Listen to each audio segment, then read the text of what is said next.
Shalom, sahabat STMJ yang terkasih, Tuhan memberkati. Bacaan pada hari ini diambil dari Injil Matius bab 11 ayat 11 sampai 15. Saya terkesan dengan ayat yang ke-11. Aku berkata kepadamu, sesungguhnya di antara mereka yang dilahirkan oleh perempuan tidak pernah tampil seorang pun lebih besar daripada Yohanes.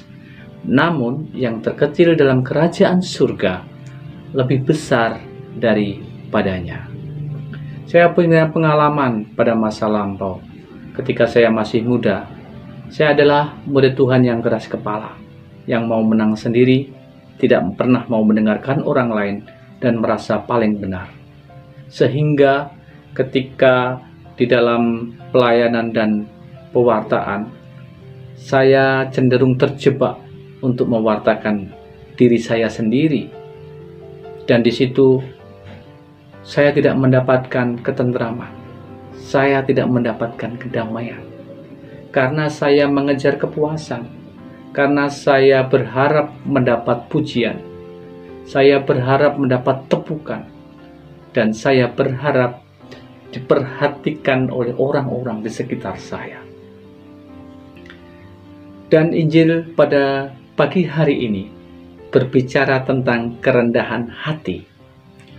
Tuhan Yesus menunjuk figur Yohanes Pembaptis, yang pada masanya Yohanes adalah nabi besar, dengan rendah hati mewartakan Yesus sendiri di padang gurun, berseru-seru kepada banyak orang untuk menyiapkan jalan bagi Tuhan.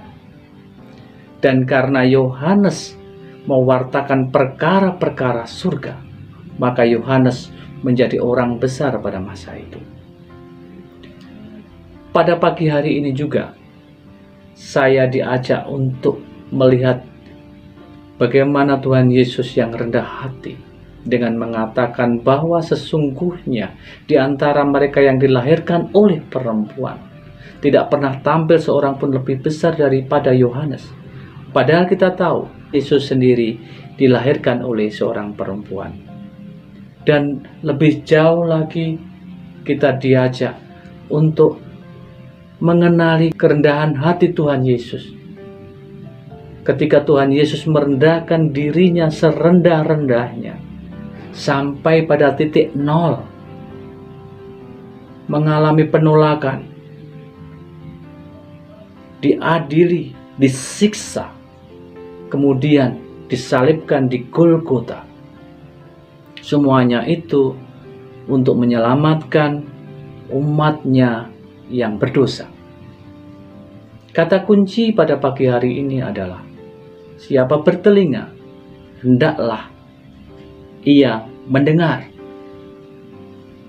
Kita diperintah oleh Tuhan untuk mencondongkan telinga kita hanya kepada sabdanya, hanya kepadanya saja, untuk mendengarkan seruan-seruan Yohanes, yaitu menyiapkan jalan bagi Tuhan, dan bahu-membahu saling tolong-menolong satu sama lain dengan rendah hati. Kita mengambil perutusan kita masing-masing, agar kelak di akhir zaman kita dibangkitkan bersama oleh Tuhan Yesus dan berhak akan kerajaan Allah.